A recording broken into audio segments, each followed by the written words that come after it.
L'Iran a l'arme nucléaire.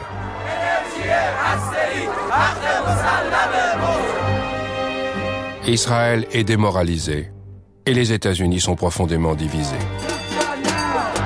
Pendant 6 semaines, nous avons suivi les événements au Proche-Orient. Le lieu du jugement dernier, Israel lives. Où la tension ne cesse de croître. Israel lives. Faut-il se préparer à un scénario catastrophe? Nous allons aujourd'hui briser un tabou et mettre en lumière la dynamique du puissant lobby pro-israélien aux États-Unis.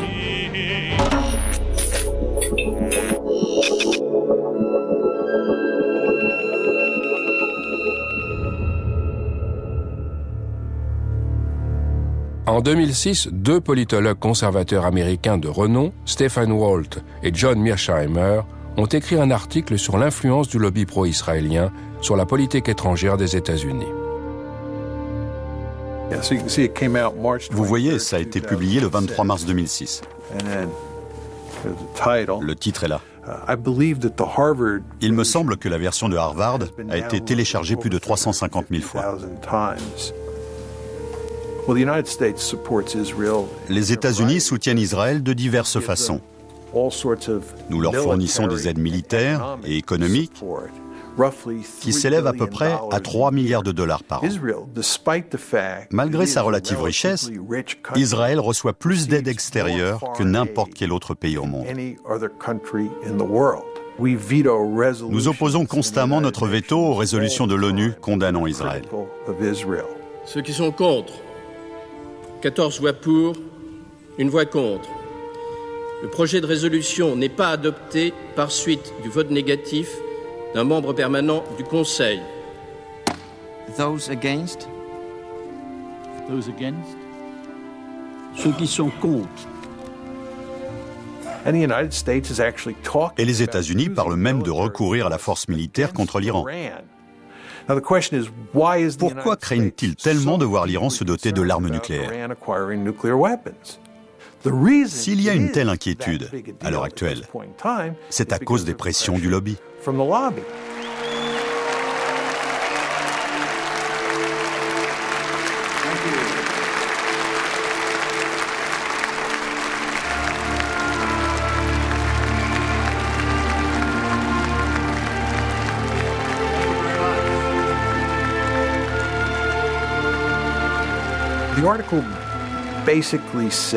L'article dit en substance qu'il existe aux États-Unis un groupe d'intérêts puissants qui se donne beaucoup de peine pour infléchir la politique étrangère américaine de façon à ce qu'elle soit favorable à Israël.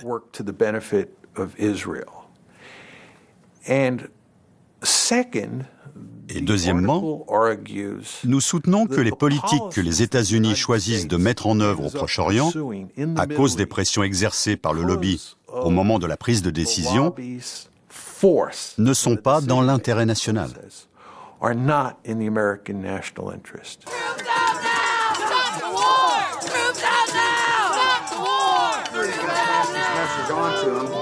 A free, prosperous, and secure Israel is in this nation's national interests.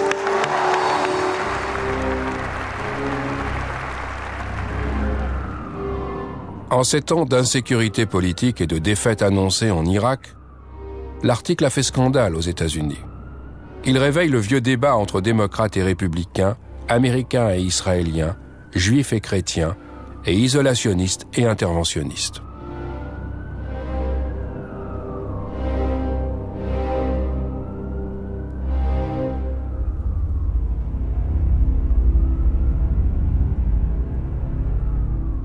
Cet essai ne repose sur rien. Conseiller du Pentagone jusqu'en 2004, le néoconservateur Richard Perle a été l'un des promoteurs de la guerre en Irak et est un fervent partisan de la politique étrangère pro-Israël. L'idée qu'il y a des gens à Jérusalem qui tirent les ficelles de nos institutions et que ces institutions sont en quelque sorte contraires aux intérêts de l'Amérique et préfèrent œuvrer pour Israël, cette idée ne repose sur rien. Je suis très surpris qu'ils n'aient pas essayé de protéger leur réputation en faisant des recherches vraiment rigoureuses et solides qu'ils puissent défendre. D'ailleurs, ils ont été démolis par Alan Dershowitz. Il ne reste plus rien après le... Mais pourquoi ont-ils... Je ne sais pas pourquoi ils ont fait ça. Je ne sais pas. Il y a des choses dans cet article qui m'ont vraiment fait grimacer. Il n'est pas représentatif de la valeur universitaire de Mearsheimer et Walt. Lawrence Wilkerson est un vétéran du Vietnam. Son père était pilote pendant la Deuxième Guerre mondiale et son fils est dans l'Air Force. Il a été le directeur de cabinet de Colin Powell de 2000 à 2005. Mais il éclaire plusieurs choses d'un jour nouveau. Et la plus importante, c'est qu'on ne débat pas de ce sujet en Amérique. On ne peut pas parler de ça. C'est ce qui ressort. Ensuite, il y a la remise en cause post-guerre froide de la valeur stratégique d'Israël pour l'Amérique. Il y a 10 ans, on ne pouvait pas parler du lobby pro-israélien. Aujourd'hui, on peut. C'est un sujet explosif et polémique, mais on en parle. Tony Judd est né en Angleterre juste après la Deuxième Guerre mondiale de parents juifs ashkénazes. Dans les années 60, il a travaillé dans un kibboutz et pour Tsahal. D'après lui, l'État d'Israël est en train de perdre toute crédibilité. J'ai écrit un article pour le New York Times à l'époque de la publication de l'essai Mearsheimer-Walt, un contre-édito. C'était une commande. Et j'ai dit à la rédaction, vous auriez dû citer Mearsheimer-Walt. Ils n'en avaient pas parlé. Ils l'ont admis, ce qui était déjà un changement. Mais ils ont insisté pour que quelque part dans l'article, je mentionne le fait que j'étais juif. Pour se couvrir. Un article critique sur le lobby israélien, oui, mais il est juif, alors ça va. Voilà où on en est. Ce n'est pas drôle de se faire traiter d'antisémite et d'entendre dire que vos recherches sont bâclées. Ce n'est pas drôle de se faire pilonner jour après jour et de ne voir que très peu de gens prendre votre défense. Mais on savait à quoi s'attendre. On savait que c'était le prix à payer pour cet article. Ils ont raison. Mais ils ont tort. Ils ont raison d'un point de vue strictement géopolitique et géostratégique, un domaine que j'ai passé ma vie à étudier. Israël n'a plus de valeur stratégique pour les États-Unis, comme c'était le cas pendant la guerre froide. Non seulement ça, mais c'est même devenu un fardeau stratégique pour l'Amérique. Ça fait une grosse différence avec l'époque de la guerre froide. En même temps, le stratège éclairé en moi dit que ça n'a aucune importance. Parce que les liens entre l'Amérique et Israël sont tellement étroits et forts que la géostratégie, la stratégie politique ou la grande stratégie n'ont ici aucune valeur.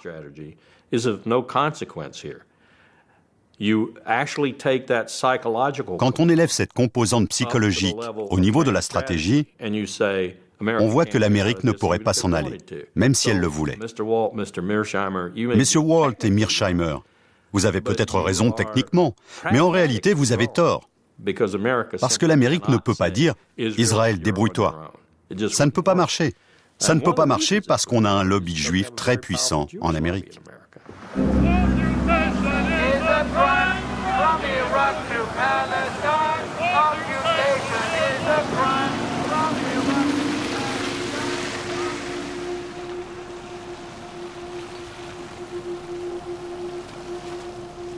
Pour Walt et Mearsheimer, le lobby pro-israélien se compose des organisations juives et du groupe de pression politique EIPAC, mais aussi des millions de chrétiens évangéliques. Tous ont à cœur de défendre les intérêts d'Israël et de faire taire les critiques. There's a new day in America between Christians and Jews. We don't agree on everything, but we agree on this, that we are going to be together, inseparable in the defense of Israel and the Jewish people.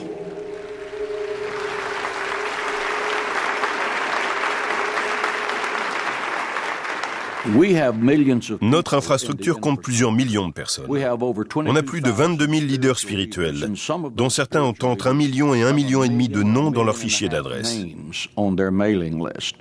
Les plus grands télévangélistes d'Amérique soutiennent notre action parce que tous les évangéliques obéissent à la Bible. Et la Bible nous enjoint clairement de soutenir l'État d'Israël. Pour John Hagee, il est du devoir des chrétiens de soutenir Israël. De la même façon, il considère l'Iran et les autres États islamiques hostiles à l'État hébreu comme l'antéchrist. Après la dernière guerre au Liban en 2006, sa congrégation a réuni 8 millions de dollars pour venir en aide aux Israéliens. Again, there's a new Hitler, and he's the president of Iran, and he intends to build nuclear weapons, and his brazen declarations against the Jews in America have been carried on the front pages of America's newspapers. Ladies and gentlemen, we must demonstrate courage. We must demonstrate intellectual honesty. We must demonstrate the willingness to stand up and to speak out. We must act now to stop Iran before the maniacal dream of exterminating the Jewish people becomes a nuclear holocaust. And I am hopeful that the American government will have the courage to help Israel in its day of adversity against tyrants.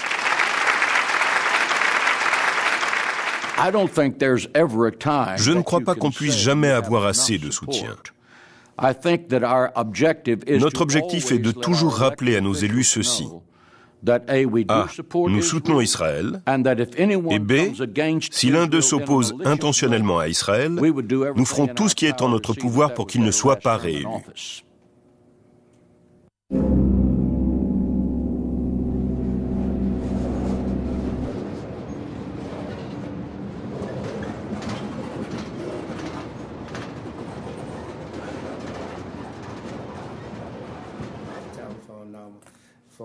Earl Hilliard était membre du Congrès. Dans les années 90, il a voulu se rapprocher de la Libye, un pays avec lequel les États-Unis n'avaient alors aucune relation diplomatique.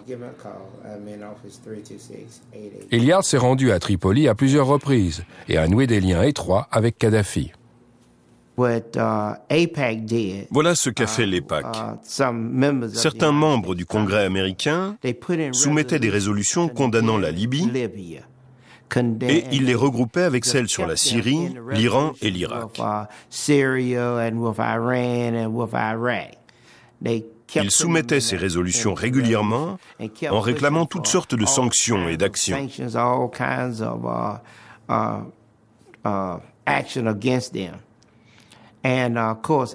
Bien sûr, je votais contre à chaque fois, et d'autres ont commencé à faire de même. J'ai découvert par la suite que ce qui les avait vraiment énervés, c'est que des parlementaires sont venus me voir en demandant ce qui se passait. Et j'ai dit, on négocie. Et après? Plusieurs personnes m'ont appelé parce qu'elles avaient vu et entendu des choses sur CNN. Elles m'ont dit, regarde CNN. En pleine période préélectorale, son adversaire politique dans ce district d'Alabama reçoit de New York une contribution de 300 000 $ pour sa campagne. Un don exceptionnel. Ils ont inondé la radio et la télévision de spots publicitaires. Il faut bien comprendre l'ambiance qui régnait dans le pays. C'était juste après le 11 septembre, et la plupart des Américains ne distinguaient pas Saddam Hussein de Kadhafi ou Kadhafi de Ben Laden. Ils ne faisaient pas la différence. Pour eux, c'était du pareil au même. Or, la plupart des spots m'associaient à ces hommes et disaient que je les soutenais.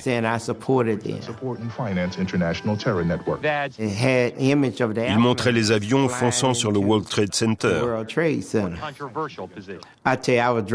On continuait à faire régulièrement des sondages. Et je peux vous dire que ma cote a rapidement chuté. Il faut avouer que ça a été bien organisé et rondement mené. Après coup, je me suis dit, bon sang, ils avaient tout prévu. J'ai perdu l'élection.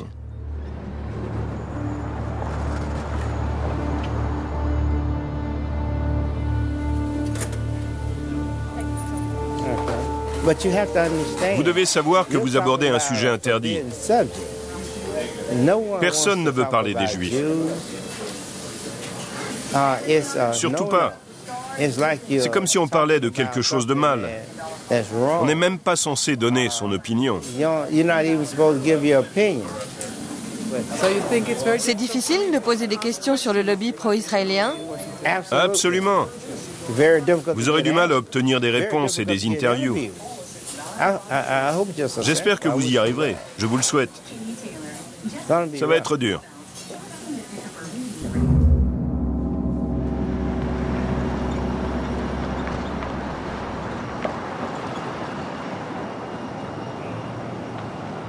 Il y a une machine énorme et très puissante qui sait immédiatement quand quelqu'un défend des opinions anti-israéliennes et qui passe aussitôt à l'attaque. Je vais vous donner un exemple très concret. Il m'est arrivé de mentionner l'essai Mearsheimer-Walt une fois au cours d'une conférence dans une des universités où j'enseigne. Dans les 48 heures qui ont suivi, j'ai reçu un email d'Alan Dershowitz. Qui est-ce? Alan Dershowitz est professeur à Harvard et il défend le lobby juif américain comme un chien de garde. Il m'a envoyé un email dans lequel il me disait en substance que, d'après lui, en prenant la défense de l'essai Walt-Mearsheimer, je ne rendais pas justice à la relation israélo-américaine, à l'existence d'Israël dans le monde, etc. Parce que c'était un document terriblement contestable et inexact. Il a même joint au message sa propre réponse à l'essai Walt-Mearsheimer, en me conseillant de m'en servir comme contrepoids dans mon cours. Je n'utilisais même pas l'essai pour mon cours. Je le mentionnais simplement pour montrer la colère de certaines personnes face à l'absence de discussion et au manque de débat sur ces sujets en Amérique. Et 48 heures plus tard, j'avais un des chiens de garde du lobby juif sur les talons. Comment a-t-il pu le savoir? Partout en Amérique, dans tous les campus universitaires, il y a des gens qui sont là pour faire ce qu'il a fait, pour protéger les intérêts des Juifs américains et les intérêts d'Israël en Amérique.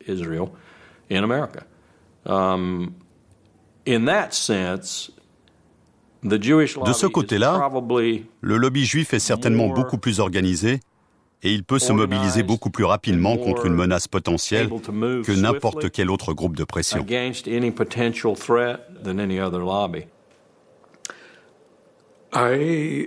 Cet automne, j'ai été invité à faire une conférence pour une organisation qui s'appelle 2020. On s'était mis d'accord sur le sujet de l'intervention, la politique étrangère américaine au Proche-Orient et le lobby pro-israélien, parce que les journaux en parlaient beaucoup à l'époque. Ils m'ont contacté une semaine avant la conférence. Le secrétaire de l'organisation m'a informé que l'événement aurait lieu au consulat polonais. C'est apparemment là qu'ils avaient l'habitude de se réunir. Et puis la semaine suivante, 2 heures avant la conférence, le directeur de l'organisation m'a appelé terriblement énervé en me disant que le consul général de Pologne avait tout annulé parce qu'il avait reçu des coups de fil de l'American Jewish Committee et de l'Anti-Defamation League. La position du consul est très délicate. Dès qu'on prononce le mot Pologne, la plupart des gens pensent aussitôt à l'antisémitisme. La Pologne a du mal à se défaire de cette image chez nous. Le nouveau gouvernement polonais, qui n'est pas très séduisant, a cependant fait de gros efforts pour établir de bonnes relations avec Washington, se rapprocher d'Israël et se faire bien voir sur ce genre de sujet. Et voilà que soudain, quelqu'un dit au consul polonais à New York, Tony Judd est quelqu'un de très controversé. Il est anti-Israël et certains trouvent ses propos antisémites. Vous voulez vraiment le recevoir? C'est mauvais pour votre image et votre diplomatie. Pourquoi les Polonais défendraient-ils héroïquement ma liberté d'expression? Ils ont autre chose à faire. Je ne les blâme pas.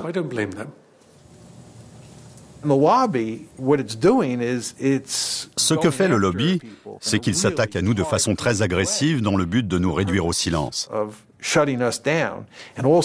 Et aussi dans le but de bien faire comprendre aux gens que s'ils suivent l'exemple de Jimmy Carter, de Tony Judd, de John Mearsheimer ou de Steve Walt, ils devront payer le prix fort pour cette transgression. C'est un exemple dissuasif. Ils veulent dissuader les gens de faire comme nous.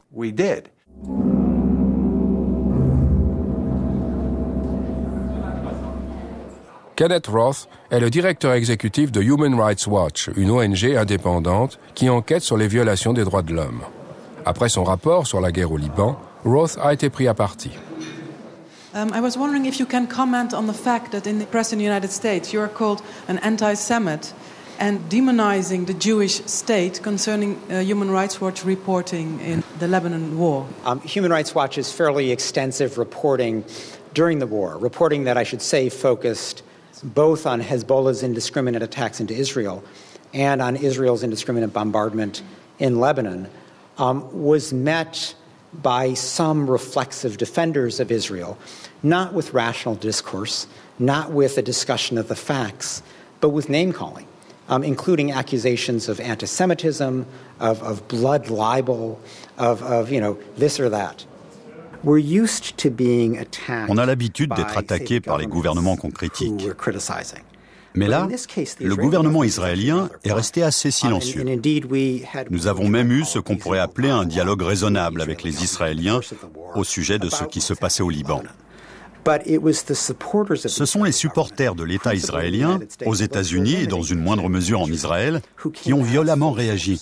Et ça, c'est inhabituel. On a rarement été confronté à ce genre d'attaque coordonnée de la part d'individus manifestement privés. Des gens qui ne font pas partie du gouvernement israélien, mais qui se sont donnés pour rôle de défendre Israël systématiquement, quelle que soit sa conduite.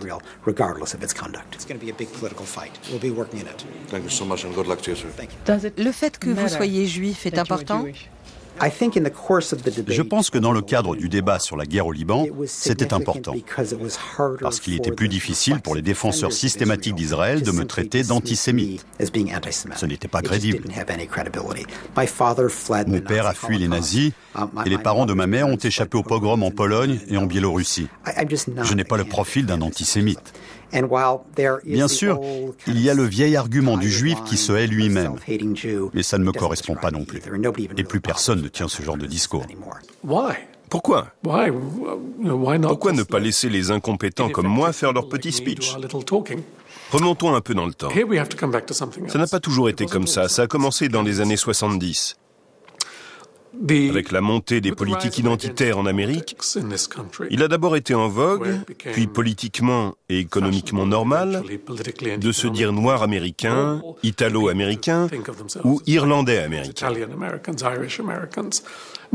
Mais personne ne dit « je suis juif américain ». Et entendre « tu es juif américain », c'est un peu dérangeant. Il faut pourtant qu'ils aient une identité. Et ce besoin d'avoir une identité culturelle au même titre que les Italo-américains, les Noirs américains ou les Hispano-américains s'est traduit par deux facteurs d'identification extérieure. Israël d'une part et Auschwitz de l'autre. Un dans l'espace et un dans le temps. Être juif, c'est être ému par le souvenir de la Shoah et s'identifier à Israël. Même si vous n'avez aucun lien personnel avec la Shoah et que vous n'êtes jamais allé en Israël, ce qui est le cas de la plupart d'entre eux. Le résultat, c'est qu'ils sont extraordinairement susceptibles, politiquement et personnellement. Ce n'est pas une invention politique, ça se sent vraiment. Dès qu'ils ont conscience d'une critique contre Israël ou d'un oubli de la Shoah. Parce que ça touche à l'identité même des Juifs américains.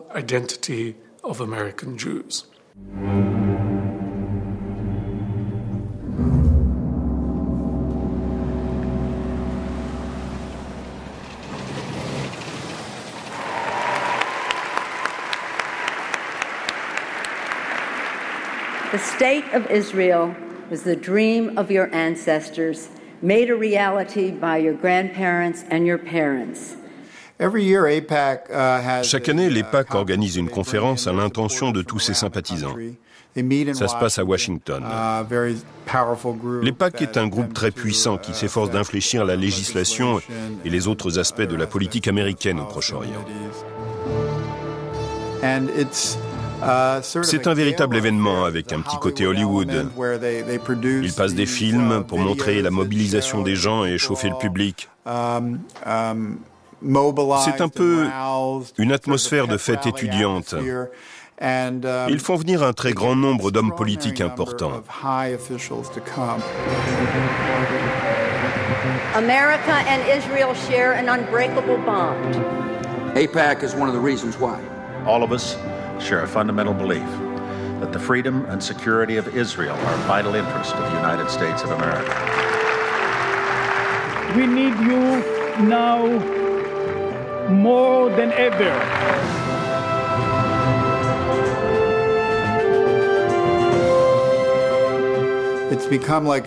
C'est devenu une sorte de rituel. Les personnalités sont obligées d'y aller pour montrer qu'elles soutiennent l'AIPAC. On y voit la moitié du Congrès, des hauts fonctionnaires, et chaque année, ils ont un orateur principal qui est toujours quelqu'un de très haut placé. From Florida, Bill Nelson. From Nebraska, Ben Nelson. From Illinois, Barack Obama. From Arkansas, Mark Ryan. Can we have a picture first, please? Wait. I think I might have blanked on that one. From South Carolina, Joe Wilson. From California, Lynn Woolsey. From Oregon, David Wu. From Maryland, Albert Wynn. From Kentucky, John Yarmouth. And I also want to mention former member of Congress, AIPAC L'AIPAC s'efforce avec succès d'éprouver constamment la loyauté des membres du Congrès à sa cause. Il y a donc un flot ininterrompu de résolutions soumises au vote au sujet du Proche-Orient, que ce soit pour soutenir une action du gouvernement israélien, pour exprimer de la sympathie aux victimes d'un attentat suicide, ou pour condamner l'Iran et les autres pays de la région hostiles à Israël. Ces résolutions sont autant de tests qui permettent d'éprouver la loyauté des parlementaires sur le sujet. Ceux qui votent comme le souhaite l'AIPAC sont récompensés de diverses façons, en particulier par les contributions qu'ils reçoivent des sympathisants de l'AIPAC pour leur campagne. L'AIPAC lui-même ne donne pas d'argent. Mais ces innombrables résolutions et ce registre minutieux des votes de chacun ont une influence directe sur les contributions des donateurs. Pour que l'argent arrive en masse dans les coffres d'un représentant ou d'un sénateur, il faut qu'ils soutiennent les positions du lobby. C'est leur principale source d'influence, l'argent. Et ce gouvernement est inondé d'argent, sans doute plus que tout autre gouvernement dans l'histoire américaine. Ça fait 2 mois qu'on essaye d'entrer en contact avec les membres du Congrès qui ont voté non à certains projets soutenus par l'AIPAC. Mais personne ne veut nous parler. C'est normal ? Oui, c'est un sujet sur lequel les membres du Congrès n'ont aucun intérêt à s'exprimer. Pour eux, il est déjà dangereux de voter contre les positions recommandées par l'AIPAC, parce que ça peut entraîner une réduction de leur fonds de campagne et engendrer toutes sortes de problèmes dans leur district. Pourtant, ils ont voté non. C'est vrai. Mais ils ne tiennent pas à le crier sur les toits, surtout quand c'est filmé. Vous imaginez l'usage qu'un adversaire politique pourrait faire de ça ? Ça pourrait servir à monter une campagne de dénigrement. Regardez, cette personne est contre les intérêts d'Israël. Chaque fois que j'aborde le sujet avec des gens du Capitole, c'est presque toujours sous réserve d'anonymat.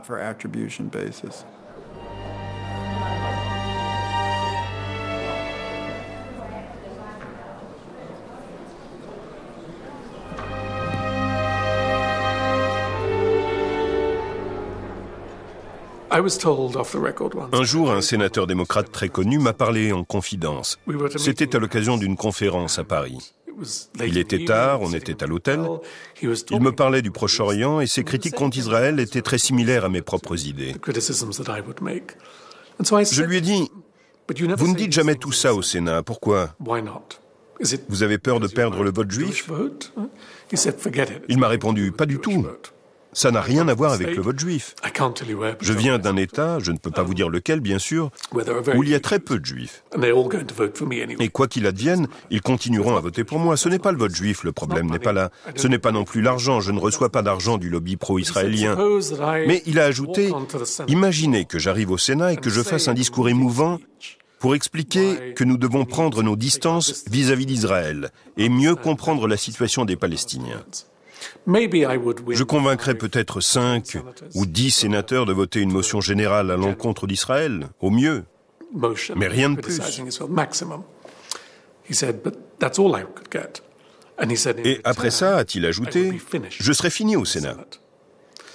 Plus personne ne voterait dans mon sens si je voulais obtenir quelque chose pour mon État, une loi sur l'éducation, une loi de finances ou un impôt. N'importe quel projet de politique intérieure, sans rien avoir avec Israël, je serai puni.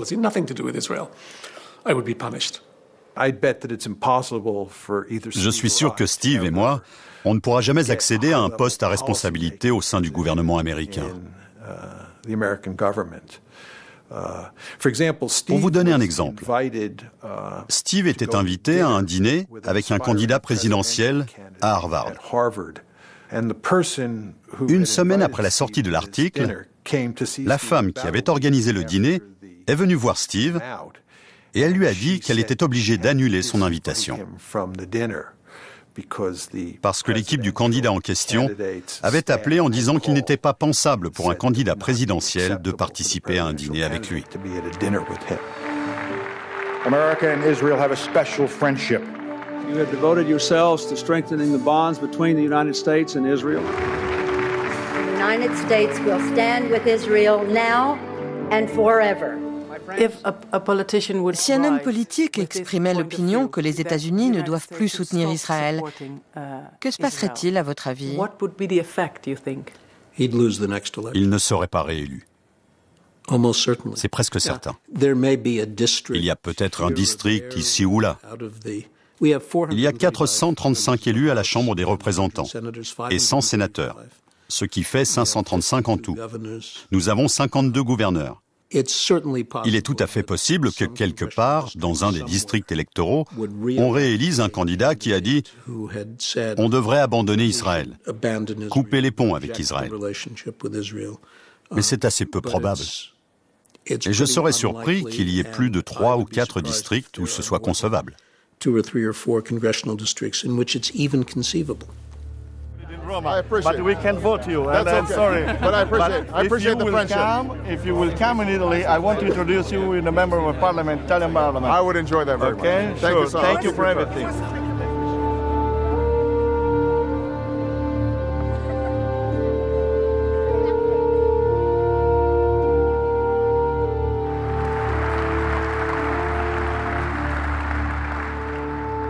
Friends owe it to friends to be as candid as possible. So let me say that a precipitous American withdrawal from Iraq would be a disaster for the United States and the entire Middle East.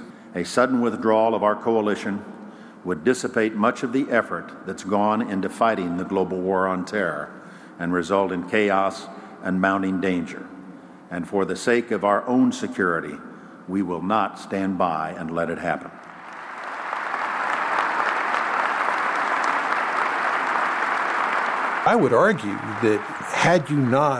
Je dirais que s'il n'y avait pas eu tous ces néoconservateurs à des postes importants au sein de l'administration Bush,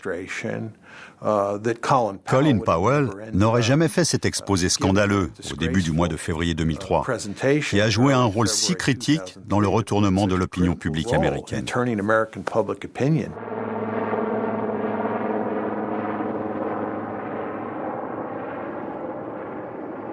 This is an important day for us all as we review the situation with respect to Iraq and its disarmament obligations under UN Security Council Resolution 1441. J'ai été saisi quand je l'ai écouté au Conseil de sécurité de l'ONU. Chaque fois que je l'avais entendu, jusque-là, j'étais en train de courir à droite et à gauche pour changer des choses, discuter des graphiques, etc. Mais là, au Conseil de sécurité, je suis resté assis à regarder Colin Powell faire son exposé. My colleagues, Every statement I make today is backed up by sources, solid sources. These are not assertions.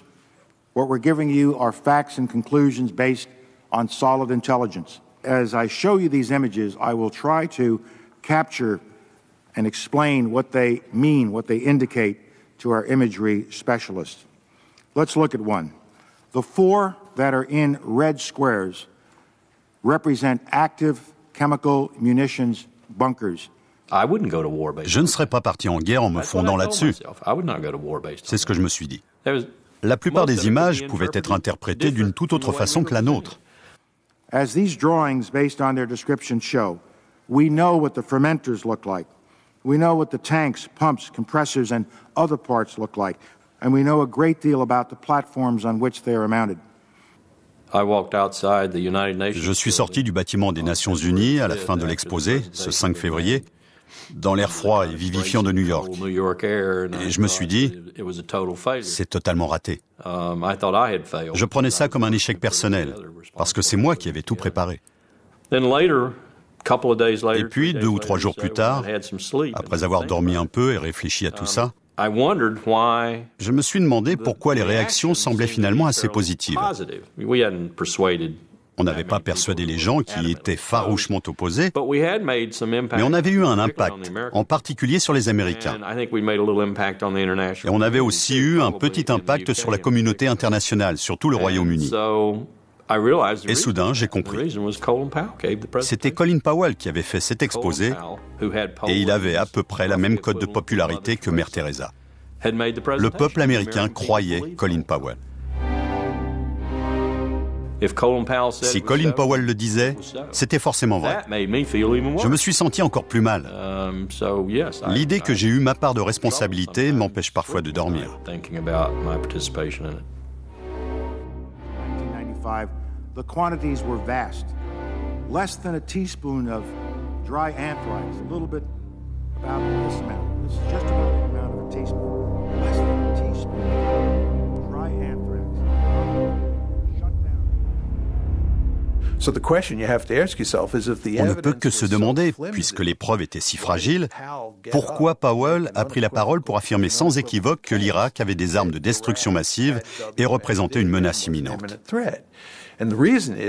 C'est parce qu'il y avait une pression intense à l'intérieur et à l'extérieur du gouvernement. Question. Qui exerçait cette pression?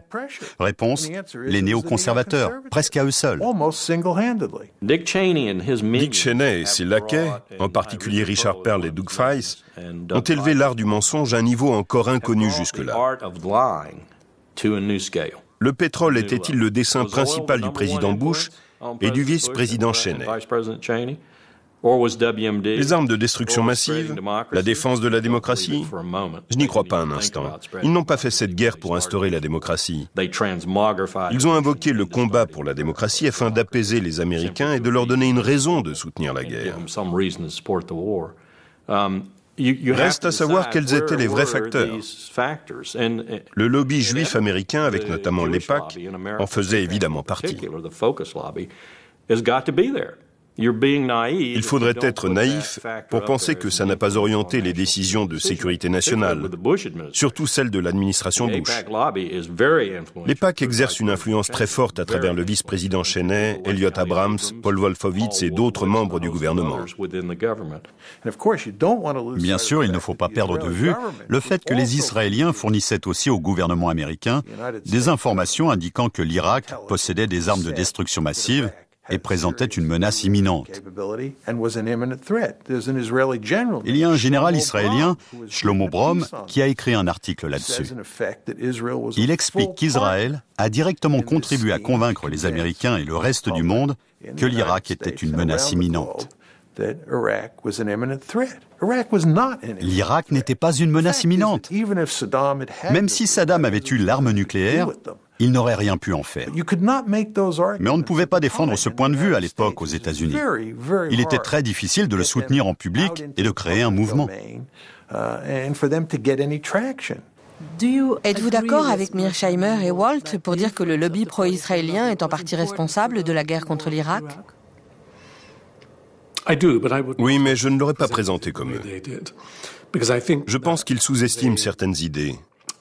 et qu'ils sous-estiment certaines émotions, si vous voulez. Ils ont une vision très froide et réaliste de la politique. Pour eux, il était totalement fou de déclarer la guerre à l'Irak, comme pour beaucoup d'entre nous à l'époque. Il y a donc forcément eu des pressions qui expliquent une décision aussi irrationnelle. Et bien sûr, il y en a eu. Mais ils sous-estiment les autres facteurs. L'illusion, par exemple, qu'on pouvait contrôler le pétrole irakien et la région stratégique.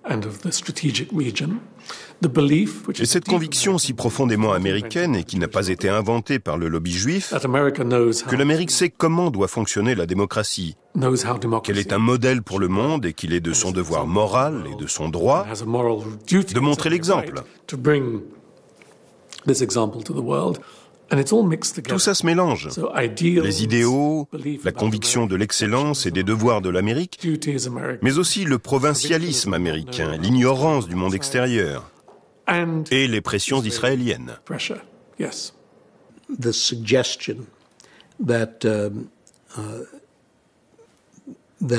La suggestion que le lobby pro-israélien, pour reprendre ces termes, est en fait contrôlé par les Israéliens et qu'il reflète les préférences israéliennes est tout simplement fausse. On peut tout à fait le prouver. Vous ne faites donc pas partie du lobby pro-israélien? Non, je ne fais pas partie d'un lobby pro-israélien. J'ai mes propres idées. J'ai de la sympathie pour Israël, comme la plupart des Américains. Je suis parfaitement capable d'exprimer des critiques à l'égard d'une politique israélienne qui me déplaît. Mais le plus important, c'est que le gouvernement israélien ne façonne pas la pensée des Américains pro-israéliens. Richard Perle répondrait probablement à votre question si vous parveniez à lui faire dire la vérité. Les intérêts d'Israël et ceux de l'Amérique sont identiques. Et donc, si je défends les intérêts d'Israël, je défends les intérêts de l'Amérique. Et moi, en tant que stratégiste, je lui dis, c'est des conneries. Il n'y a jamais eu, et il n'y aura jamais, j'en suis sûr, deux pays dont les intérêts nationaux coïncident tout le temps. C'est impossible.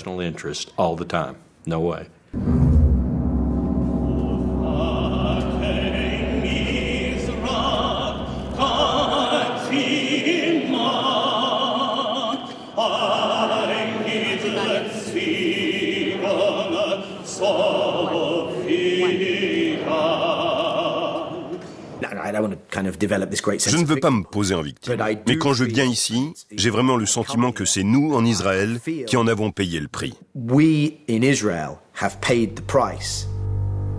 Daniel Levy a servi dans l'armée israélienne. Il a été l'un des négociateurs israéliens aux pourparlers de paix de Genève, Oslo II et Tabat. Aujourd'hui, il travaille à Washington et veut faire entendre une autre voix juive. Quelle surprise! Les Juifs américains ont généralement des opinions démocrates, y compris sur le Proche-Orient. Quand on sonde les Juifs américains, ils sont pour le processus de paix, pour l'engagement américain et pour les deux États distincts, tout comme ils étaient favorables aux pourparlers de Genève. Mais les dirigeants institutionnels de la communauté vont dans une toute autre direction, pour leurs propres raisons. Des raisons que je comprends et qui ne sont pas propres à la diaspora des États-Unis, mais qui influent sur la politique de nombreuses diasporas à travers le monde. Il s'agit de mon identité en tant que diaspora, mais aussi de ma culpabilité, de mon rôle politique dans cette nouvelle communauté, etc. Ils ont poussé la politique soi-disant pro-israélienne à Washington dans une direction totalement contraire au bien d'Israël. À cet égard, j'ai en effet l'impression qu'on en paye le prix. Et bien sûr, c'est encore plus flagrant sous l'administration actuelle.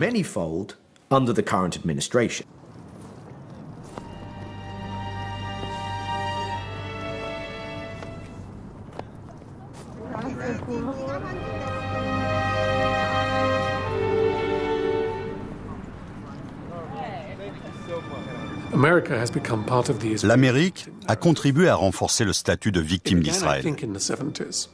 Je pense que tout a commencé dans les années 70. quand la communauté afro-américaine a voulu obtenir d'être enfin dédommagée de l'esclavage et des conséquences de l'esclavage en mettant en avant le fait qu'elle était victime de l'histoire.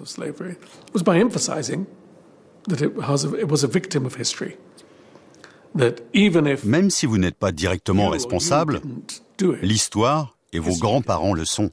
Ce n'est pas une responsabilité individuelle, mais une dette culturelle.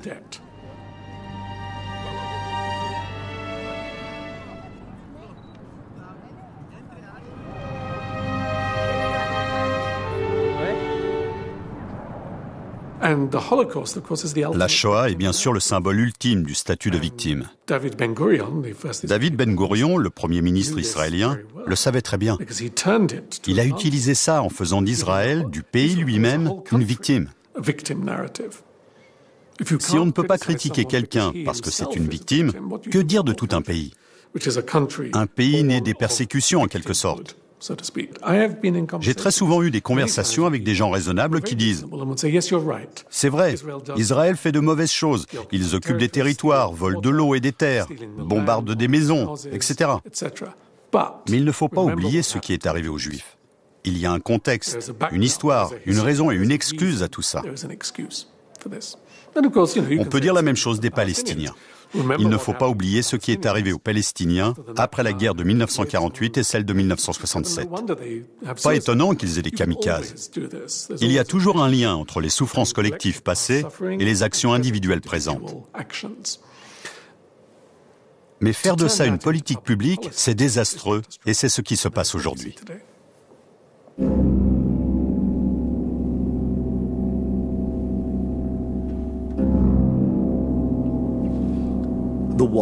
C'est le « et si ». Et si, avec cette vision particulière des intérêts israéliens et des intérêts communs aux Américains et aux Israéliens, qui est bien sûr totalement contraire à ma propre conception des intérêts israéliens, et si, à force de faire pression pour imposer au peuple américain et à son gouvernement cette vision particulière, il y avait un retour de bâton. Quand je dis retour de bâton, je veux parler du risque qu'un jour ou l'autre, une majorité d'Américains, et par extension de leurs représentants élus, finissent par faire marche arrière et par dire « Nous devons absolument cesser de nous engager autant au Proche-Orient ». Peut-être qu'en réaction à tout ce qui se passe en Irak et en Iran, les gens finiront par se révolter contre notre relation avec Israël et qu'il y aura un mouvement de contestation. Peut-être que 2 ou 3 sénateurs s'exprimeront et plaideront avec insistance pour qu'on change de politique. Ça n'arrivera pas. C'est tout. Ça n'arrivera pas. Vous pouvez agiter votre baguette magique et éliminer le lobby pro-israélien dont parlent Walt et Mearsheimer, mais tout ce que j'ai dit continuera à être vrai. Vous pouvez me croire sur parole. Si ce président nous envoie faire la guerre en Iran dans les 2 prochaines années,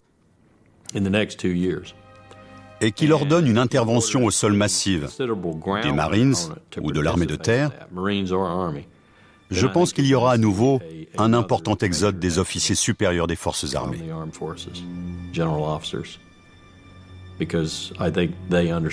Parce que je crois qu'ils savent quelle erreur colossale ce serait de prendre une telle décision et combien cela nous rapprocherait de la 3e ou la 4e guerre mondiale.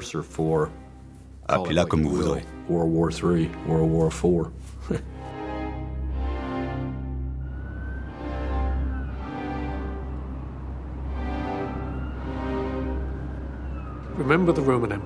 Rappelez-vous l'Empire romain. Pendant très longtemps, le comportement de la Judée a ennuyé les Romains sans vraiment les gêner. Mais lorsque les Judéens sont vraiment devenus pénibles, les Romains se sont retournés contre eux. Ils ont détruit leurs temples et les ont balayés en disant « Un empire a d'autres choses en tête ». C'est ce qui attend Israël dans les 25 ans à venir.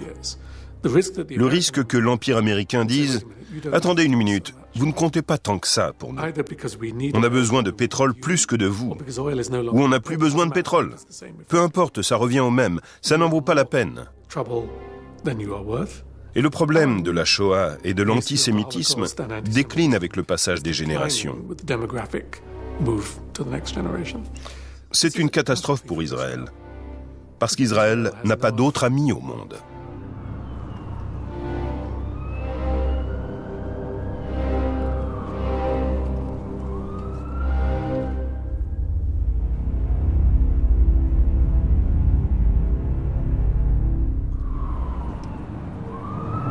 Merci.